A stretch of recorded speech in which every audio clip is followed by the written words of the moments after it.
Hello everyone and welcome to Black Shadow here. Keep yourselves fairly well, and yes, welcome to this new series of videos we're doing on hidden assets. We're going to be spending some time over the December and Christmas period to look into the 3v3 version of Dune Imperium Uprising. This is the team-based version of the game that was designed for this, never existed before in Dune Imperium. The online community also typically uses the Uprising expansion, Bloodlines, and its content as well for the 3v3 version of the game. Now, some of you folks might recall that earlier in the year, we actually did a little bit of content for 3v3. I was joined by community member Priceless.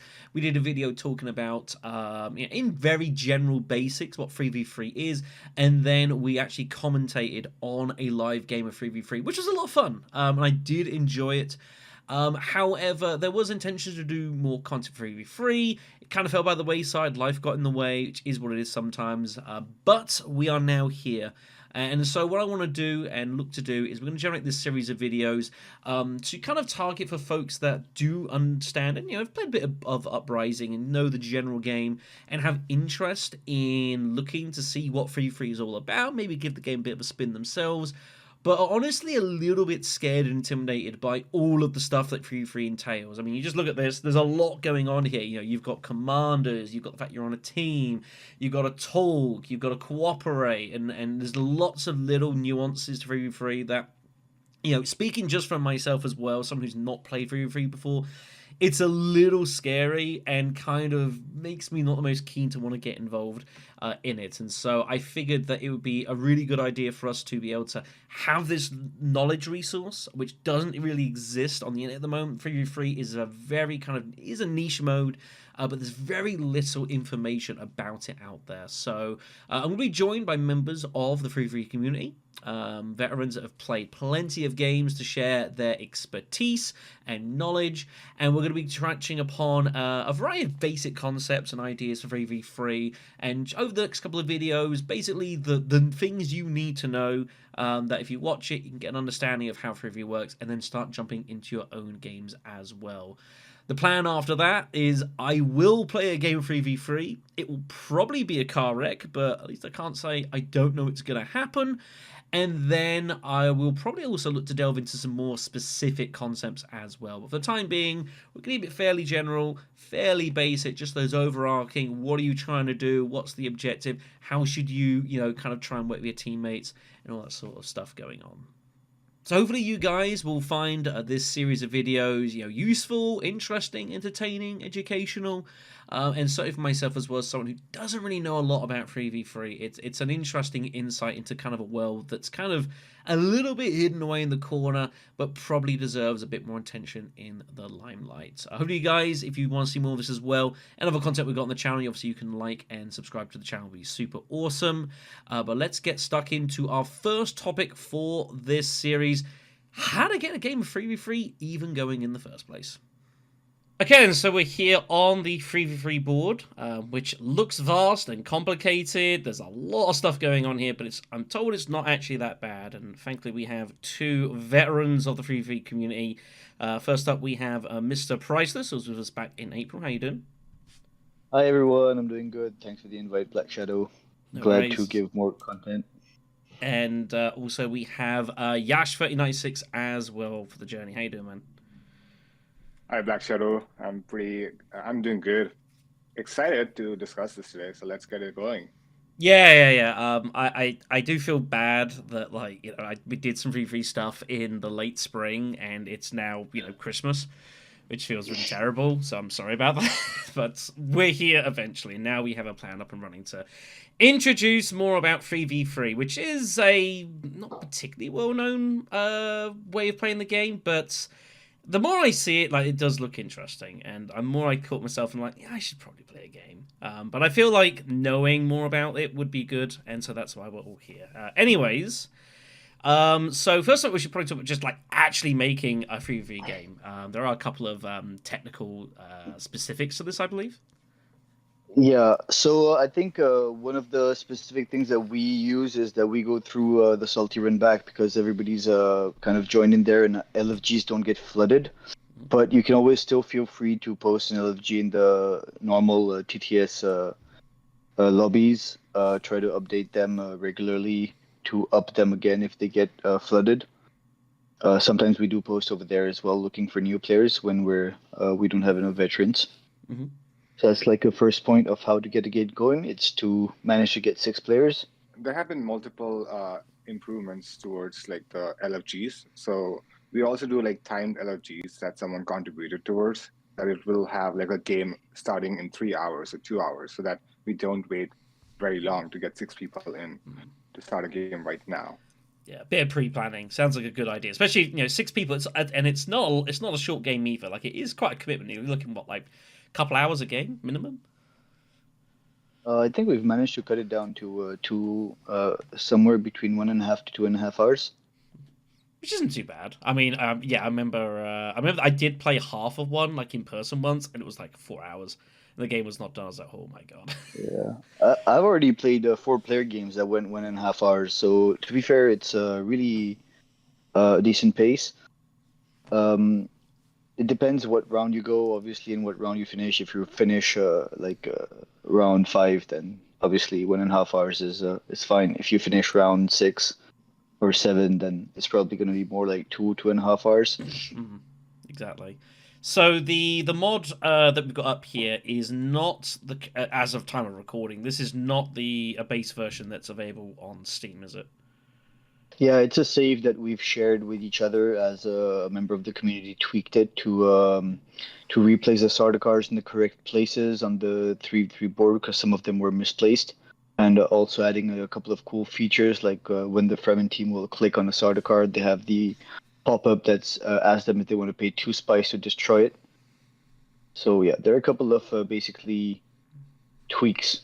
So you load up the mod with the save. You've got this fancy menu with all sorts of options that do a variety of things. I know there are some things you have to set up specifically. I know, like I've seen in like with the TTS Club chat, there's been issues before about, especially with combat specifically, not being able to resolve them correctly. So the one thing which has like the tweak has not been solved is a formal combat phase. So we gotta play without it, otherwise it creates this random bug where sometimes we need to put the intrigues out of our hands into the play area and then enter and then take them back. Like yeah, just to make it easy, we play without formal combat and we just old school point at everyone, ask them if they want to pass, and that's just old school. So make sure to take that off. We're usually playing with about a leader pool of 9 players. Leader pool size of 9 leaders. Mhm. Obviously, you don't need to hot seat it, but for the purpose of the video, we're gonna have to do it with the hot seat. But apart from that, there isn't anything that you actually need to click, and you're good to set up. Cool. And the leader pool of 9 doesn't count the 2 commanders because, of course, they are fixed to Wadib and Shaddam, right? Correct. Also, we like to shuffle the players, but you can also always feel free to not shuffle if you're like a bunch of friends or you want to be in the same team. We usually like to shuffle, and then if somebody really wants to be on Fremen or Emperor, then they can switch sides with somebody. Cool beans. Okay, super stuff. So then you would go ahead and we'll talk about obviously picking and a leader selection. So this is something I know I made a note of when we first played with that game back in April. Anyways, there are definitely 2 ways to go about it. You can and the manual does initially talk about like leader drafting for 3v3 in that it probably makes a degree of sense to provisionally go down a more lore accurate route, so you don't have like Fader out for helping Wadi, but I assume you can do both ways. Yeah, it's quite a preference of players or even of the game style or what mood you're in. Like sometimes role playing is cool, sometimes you don't care. Also, I think there has been a small point about having a slightly more overall Fremen leader pool than Emperor, so you might need to slightly tweak it around for the Emperor team to have a bit more as much choice as Fremen. Mm. But it's a shame Nabalt is not around because I'll be very honest, I think I'm not very well informed in the depths of lore accurate. He's a big and huge fan of it, and usually when we're playing lore accurate games, he's very often the Yeah, one who's proposing it. funny Yeah, enough, he made an enhancement to add an LFG specifically for lore accurate. oh, So when you really? put up an LFG, yeah, for when you put up an LFG, we also see like a small option we can vote for, and we can get like a lore accurate game going. Which is cool, and like I do like personally, I'm probably that ilk. Like I guess mixing and matching is obviously part of the deal, and you know when you play more games, like eventually you obviously want to explore the boundaries of what you can do a little bit more. It makes total sense, but certainly for like I feel for people that have not played Fury very much, probably sticking to what makes more lore accurate sense probably isn't a bad idea. I would think even just from a general overall team strategy point of view. I wouldn't know. I'm kind of surmising here. It's just Yeah, like people it's who like the lore, who likes the books, they would want to play like the lore accurate thing. But in general, you just have the setup, and then you distribute the leaders manually. So you don't do anything like automated. So you have to know which person belongs to which team, and then you go ahead and pick the leaders. like right now, if I'm not mistaken, if we would do something lore accurate, it would be. I think it would be something like this. Yeah, I think that's not So outrageous. yeah, it's a lucky draft, but I think there are a lot of drafts when things are not as clear cut. Yeah, I think that's fair. I Uh, mean, if you're gonna draft X amount of leaders, you've probably but got to accept there's going to be some. It's not going to be the most lore accurate. I get that. but a lot of players like it. I've come across through my 3-3 gaming experience. I've come across a bunch of players who enjoy it. It's good for the folklore. It's good for the it's just a mood thing. So some people are in the mood of doing it, and I can totally see it. Sometimes I've also been in a mood to do it. It's not my preference, but once in a while it's fun. I would imagine that if you are just openly drafting, there are a couple of pitfalls. There's got to be around a couple of leaders that don't really fit very well with a team. Yeah, they we call them neutral leaders, and then they would fit in the middle column, and then either team could pick them, Hmm. like steersman, I think. Yeah, Koda that, is that, very that, that makes preferred. sense. Koda is the most preferred neutral leader, so she stays right there and gets picked up. Yeah, I imagine very quickly, no doubt. There is I know one specific one that can be awkward. That's Leah Kynes. With her obviously her worm ability. I trust that's a bit weird and awkward for if she ever ends up on the Fremen team, if that or the Emperor team, if that even works. So in our mod, she's automatically removed, so you'll never see her ever in the leader picks options. That's It's very sad. advised. It's advised in the rule books to remove her from the leaders. Oh, is it? I didn't know that. Yeah, yeah, it's suggested by Paul. If you do wanna try her out, then it kind of. I mean, if she's on the Fremen team, basically, she removes the option of the Emperor team trying to block Siege and trying to block the Fremen team from getting worms, Mm. from getting the hooks, because she could just do it action one Yeah. in the game. And if she's on the Emperor team, well, the Emperor team cannot summon worms, so her ability is just useless. Yeah. It's a shame because she's a fun leader to use as well. But yeah, I guess it just doesn't work. And you've still got what, like another 16 leaders or something in the pool, so it's not that bad. Yeah, we also combined the base game. That's what I was gonna say. So you probably have a lot more if you just tweak the leader pool before you start the game. Let's talk a little bit about kind of honestly. So we go through. You're picking your leaders, however you want to do it. It should be noted that your teams are diagonal, I believe. So Paul is here and he's his teammates. So the idea being that it's always alternating which team's turn it is. That's just the way the mod is designed. I don't know if if he meant to do that in actual live play. I'm not actually too sure. I guess probably. Yeah, you are. Yeah, yeah, you are. The idea behind this is that you can't whisper in your ally's ear, because all communication has to be open. So if you've got two enemies sitting to your left and to your right in real life, and you want to get across a message to your teammate, you gotta speak it out loud. Can't Yes. just whisper it, or can't show your hand to your teammates either. And this goes on very nicely to the whole aspect of talking because obviously this is a team based game. And communication is obviously an important part of trying to collaborate and obviously try and get your plans to fit together, especially with your commander who can physically assist certain people, but obviously the problem you've got is trying to not exactly tell your opponents exactly what you're intending to do, and obviously that's part of the game. So talk me a little bit more about that. Like, how do you guys tend to operate this in regards to like the mod? In my experience, like when we know the first player right here, so technically you will be the last to play and you'll be the first to pick a leader. So basically, both of Fremen teams are getting their first picks, right? Because Yes. after you, this person will get a pick. Yep. And then in general, the discussion is more like, oh, do you want to be more like a fighting leader? So like Chani is a good option. And another person would be more like a resource generation or maybe like high persuasion kind of leader. So there are ways where people like talk when they have two consecutive picks in the same team, and then they go about discussing what are their options. But if someone like red is starting first, then there'll be like It's alternate.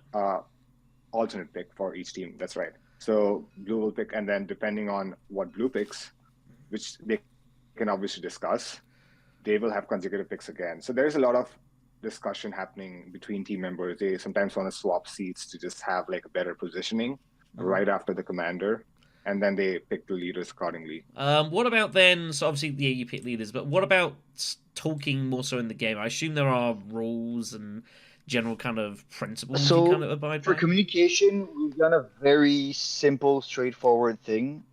We've got that thanks to whoever made this mod.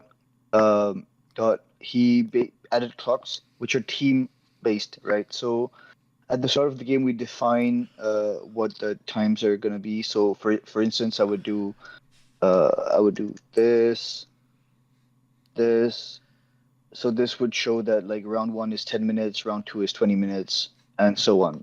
Yeah. Per team, yeah, per round. So what happens is you're allowed to use the voice chat during your team's turn. Any of your team players' turn, you can use the voice chat. As soon as it's an opponent's team turn, then you use the chat box. Okay. That way Which. you avoid overlapping and makes for more efficient communication. But of course, it's still public what you're saying as well.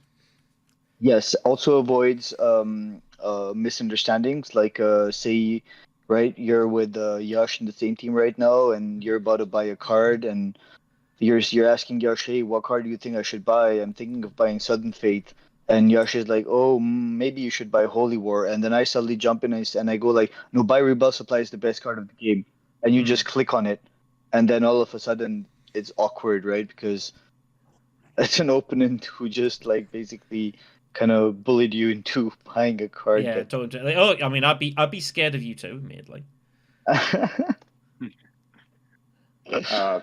Also, this is something that is preference. So we want to have a relatively fast game. So like he said, 1.5 to 2 hours. So we tweak this. But if there are new players in the game, we don't enforce time, and we are just like very that it's not a huge difference. But these are team timing. So this is for Fremen team, and this is for Emperor team. And then we just make sure that we are reasonable with our timing. Yeah, if you go over a couple minutes, it's fine. Like as long as it's not consistent, because sometimes you just get into weird, awkward rounds. Like it happens. It's Dune. Weird stuff happens. So if we're playing with the new players, we usually ask the new player's preference because sometimes a new player could be short on time and does not want to actually get in the game unless he can be sure the game would be over within a certain period of time. Yeah. If it's not the case, then definitely we'll have more leniency in the game. And veterans will try to otherwise, cope up for the time that maybe a new player would take extra. And so we do have another thing. We do have another strict rule we enforce just because we want to be fast, and it's been something we have been doing over some time, and now everyone's used to this. Is if the times are over for the team, then they cannot do a voice communication. Oh, so really? Maybe Price, you want to talk about that? So say round 1 is 8 minutes. We have an increment way like this. I'm putting down the times that we play amongst veterans amongst experienced players. Yeah, We this is play quick. 8 minutes per round per team. And then from round 6 onwards, which is the hardest round, we go to 10 minutes. Yeah, that's fair. What happens is if you hit the 8 minutes mark, the clock will be paused, and you guys are just not allowed to talk on your turns anymore, like at all. Like Yeah. not the chat box, not the voice chat, on your turns. On the opponent's team turn, you're allowed to communicate, right? Obviously in the chat box because you're not allowed to use voice on their turns, but you're not using up anybody's time. It's their turn anyways. So you can still communicate, but you got to be really swift because if the opponent has already like if their turn is a quick one, then you maybe get to say like one sentence or two. So it could be something like, "Hey, I'm gonna buy this card," and like if somebody wants to object, then they could Yeah. very quickly say yes, no. No, that makes sense. I think it's good as well. It just keeps everything fairly prompt, but it's not a. And yeah, and the fact if you can't talk, like, it just encourages you to just make whatever move you think is best, right? Exactly. So that's why the clocks get paused. It's not the kind of penalty where you have to open reveal or not play your agents. You can still play your move. You can still think about your move, but you have to do it independently. Um, so you're on your own. That's cool. Fair enough. I assume there are provisions to like pause the clocks as well. So like if there's like again, it's a complicated game. There's a lot of stuff going on. So if people's questions like a ruling or if someone misses something, I assume you can just pause the clocks while you sort that out. Of course. That's not an issue. There And I are You just other imagine click on the instances. clock. Yeah, there are other instances like during the combat phase where the clocks are paused by default, thanks to Dart who made the mod. So we can communicate during combat phase because it's important to know who can support with the swords, whether it's a commander or yourself. So we don't have clocks enforced during combat phase. Yeah, especially because obviously we don't have the full combat phase either. Like it's the kind of rough and ready, you guys sort it out style because we need to, which is fair. What would you suggest then, as far as obviously with the game as a whole? Obviously we've got the times, we've got chatting, that sort of thing. In regards to like the experience for play, especially newer players coming into this, because I would imagine that a lot of them would be a little. It's easier to get overwhelmed by this board. Overwhelmed by having to talk about what you're doing, which is unusual. You've still got everything that Bloodlines gives you, along with base game.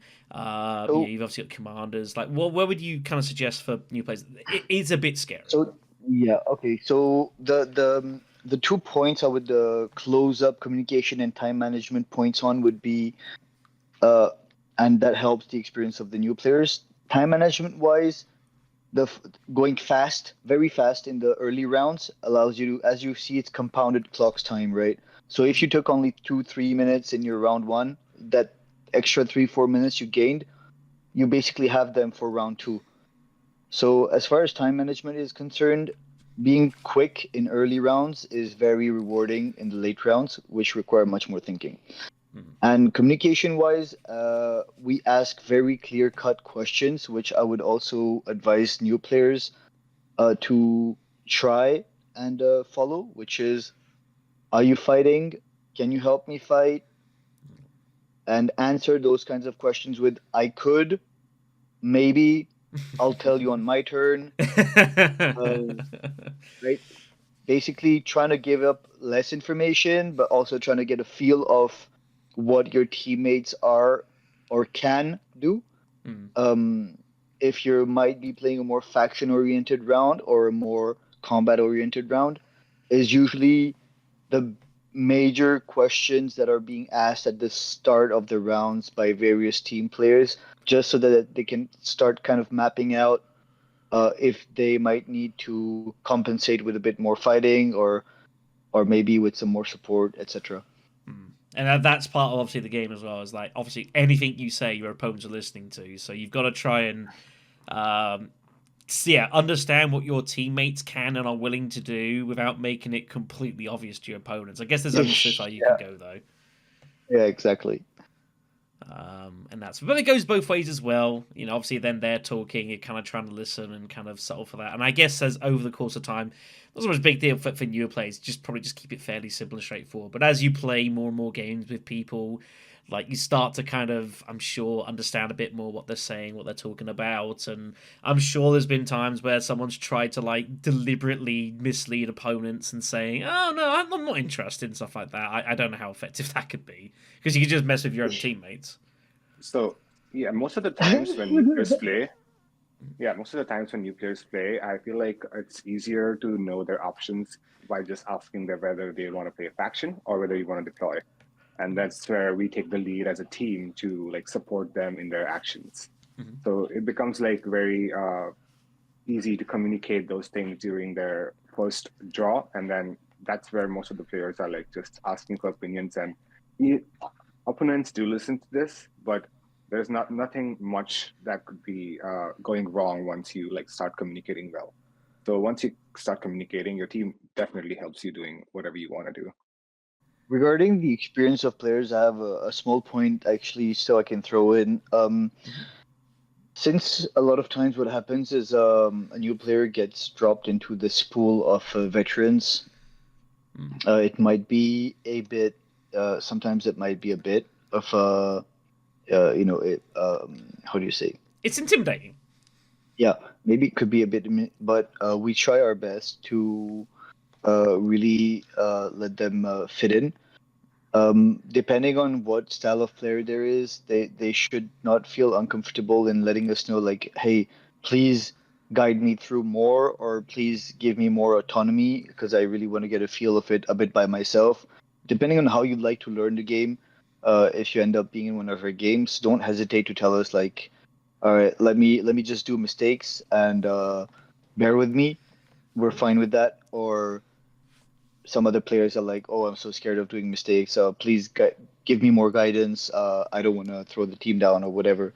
Which either way is fine for us. Where we all had a first game, it took us like obviously tons of games to get better at it, and we even now still do a lot of mistakes. So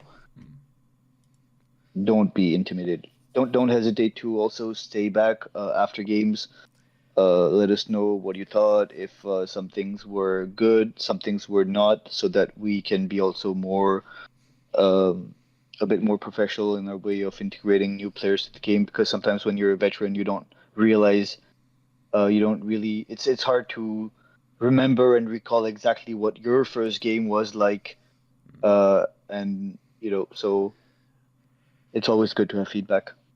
I think I will throw out, like even and this is my view on it, being someone who hasn't played this really, is that all right, maybe I'm on a team with like Yash and someone else, and I don't know what I'm doing, and I feel like, well, that's kind of compromising our team.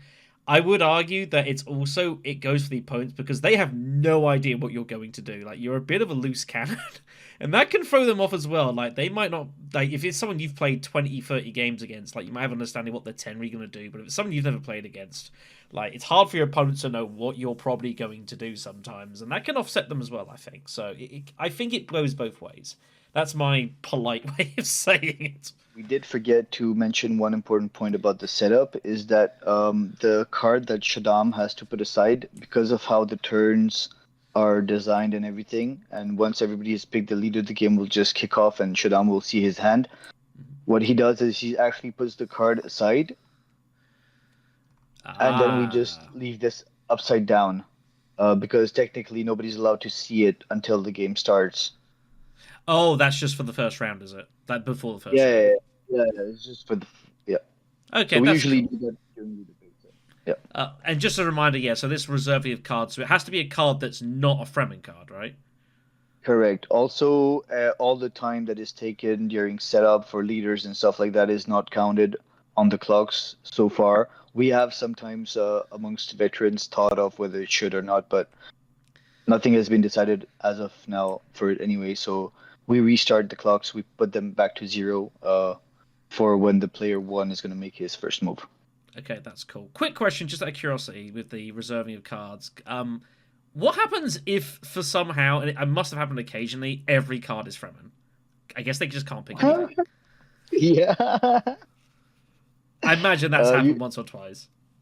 Yeah, what you can do is you can add a little tear under Shaddam's eye and Just say, well, this is not meant to be my game. Yeah, Or you should just shuffle before every game, you know. yeah. I'm sure you do all the time. I'm seeing there's 4 from Oh, him. There's nearly oh, 5. Yeah, Dear me, good stuff. yeah, Cool. it's pretty rough. If that happens, yeah, you cannot do much. You just don't reserve it, and you just start the game without that ability. Yeah, and you just shrug, and you're like, well, that sucks. Yeah. One thing I would like to mention, so we haven't predetermined what the game start actually means. So, for example, if there's steersman, coda, and let's say Baron in the game, and now Oh, you everyone's doing mean a things. leaders? Oh, you mean leader abilities like that associated to the leader that happens before you reveal the first combat? Yes, good point. Yeah. So if let's say we have like 4 players and the allies, that's not the commanders, they have their own game start setup. So we haven't like particularly enforced the way they should do it, like who goes first in order. But it's better to go in the reverse order, like the way we do for our leader picking. Because of course, yeah, what they may pick, there might be some information from that, like that can make a difference, and that seems reasonable. Again, with 6 people, I think the objective surely is to just try and minimize confusion where possible and just keep everything as structured as you can, because it's a lot of people doing a lot of things in not a simple game. Right, so before we bring this to a close, I did want to open the floor up to all you guys, kind of like some of the. Obviously you've played a lot of 3v3 games, and I'm kind of curious to know what your overall thoughts and experience have been of 3v3. I assume you enjoy it, that's why you're still playing it. But is there any like particular like fun moments that have come to mind over the course of time? well, there are a lot of fun moments. Yeah, like people throwing away Spring the Trap at Privilege, and you So, so just watching your team members checking away end game points that you qualify for, but you can just see that there's no way they can go trade and the game's about to end. So there are a lot of moments like that, which are very funny. Um, So there's a few strategies that we have observed, like our game winning. For example, buying Panopticon is really strong in this game. You generate I troops and you imagine, become the yeah. fighter. Yeah, you generate troops and you become the fighter. And whenever you see something like that on the tactile area, everyone's like trying to figure out how do we get this 5 spice before the other team. And now they pull out intrigues and like pull out cool moves to do it. So it's pretty cool to see the entire game strategy shift towards one tech for a few Just rounds. because one thing exists, everything sort of gravitates It, towards that. it depends though. I like it is a very strong thingy, but I've also seen games where somebody picked up Pano and just ended up getting his friendships because say he was Fremen and he was fighting and all the fights were giving bumps anyway. So it is a double-edged sword, but yes, it's true. Something like suspensor suits on the starting row, nobody wants Muad'Dib to get it. So as the Emperor team, you would do very weird moves to do everything in your power, like even just block assembly hall and gather support if you Just can. just to stop him getting there, just to stop Yeah. him using it. That's pretty wild because in a general 4-player game, like you'd never see any of that. 'Cause everyone's doing their own thing. But this is where 3v3 is different. Like you have to kind of sometimes be willing to make these pretty ugly looking moves just to stop your opponent doing what they Yeah. need to do. Yeah, it just is better throughout the game if you make those moves because some people just set up to go high council, get all the Solari from a teammate, and give away all the spice. And then someone else will pull like an intrigue for 5 Solari and then block the high council. And now they're Yeah. left with the dagger on reveal. Yeah, So and you're yeah, just all the like that's combinations that sad. people Yeah, we've seen people holding on to the High Council recall contract for like 4 rounds in a row because he's blocked all the way. and Somebody just puts a spy on there and he keeps blocking. and he's just then now he's if once you miss it, he's out of sequence, and then you're done. Staban loves to farm Solari with his spy on Lansard, and we have seen like opponent team just put out spies on the Lansard and never take it out. So Staban is like unhappy throughout the game, not getting Solari throughout the game. So there are ways to counter, and it's funny to see people play not like their own leader, but someone else just to counter the other team. Which is great. I really like that because that's something I've always been a proponent of, even in 4v4. That I think, like, there are times specifically you have to do that. You know, even like stopping, like Margot from just like putting spies on Arakeen. Like, I've had games I've just dumped the spy on Arakeen and just left it there for the game, and I've just said had fun with that, and it's a miserable experience. Like, I've seen both sides of that, so like I can definitely believe that stuff like that can be very effective and very annoying for your opponents to have to deal with at not an enormous cost. And again, like when you're in a team and you've got like the commander support as well, like you can kind of get away with those sort of moves a bit because you've always got alternative ways of getting the resources you need. So Right. yeah, so those are the positive experiences. I think it's also fair to share a bit of the negative experiences we've had, Mm-hmm. um, which often happen when if you don't follow some like if you speak on the opponent's team's turns, it is something that can get quite frustrating for the players. I've seen it a couple of times cause a couple of issues where it starts to get a bit everybody grumpy and it kind of kills the mood. So I think that's one of the major rules that we highly recommend to strictly follow. Um, at the very least, in case some things go turn to vinegar a bit, like if things go a bit sideways, I think it's always really good to stay after the game and spend 5-10 minutes with the couple of players if they had some issues to talk it out and chill and stay Yeah, friends, etc. yeah. It's Things happen. always Things happen. yeah, it's always created strong bonds for players who have had like the maturity to stay back, talk it out, and just be like, yeah, okay, it was a game. This we did wrong, that we did wrong. We got grumpy.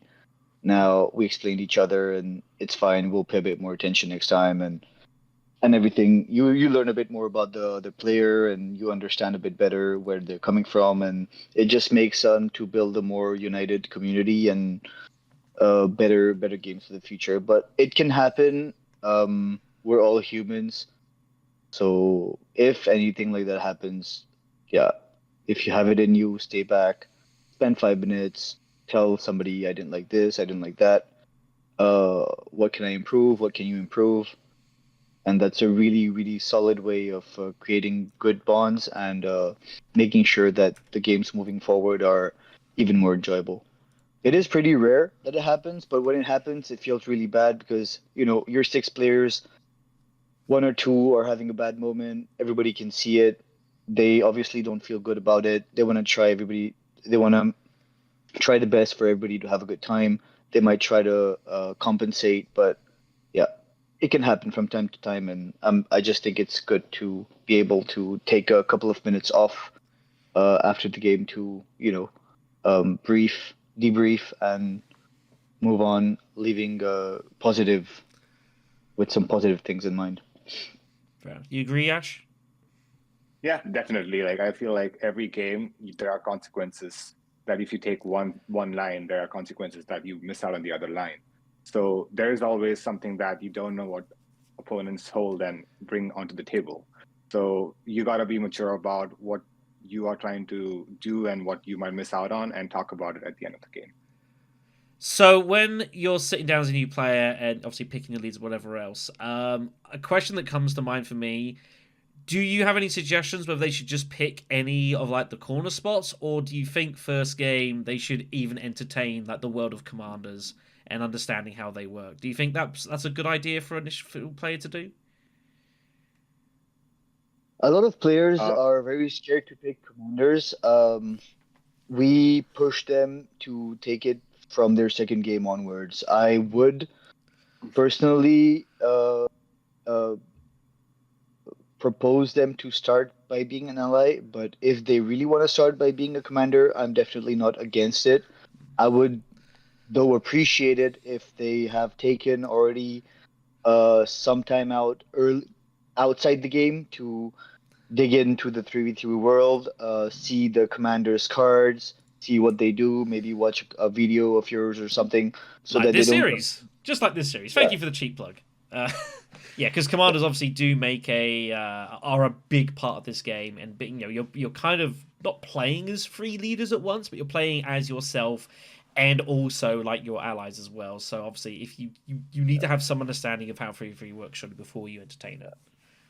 yeah. So if you're literally learning the rules on the go for your first game, yeah, I don't advise for you to play commander. But once you've at least gone through one whole game and you see how it plays out and what commanders do, sure, second game, some players will be like, "Oh, I'm new, I don't feel comfortable."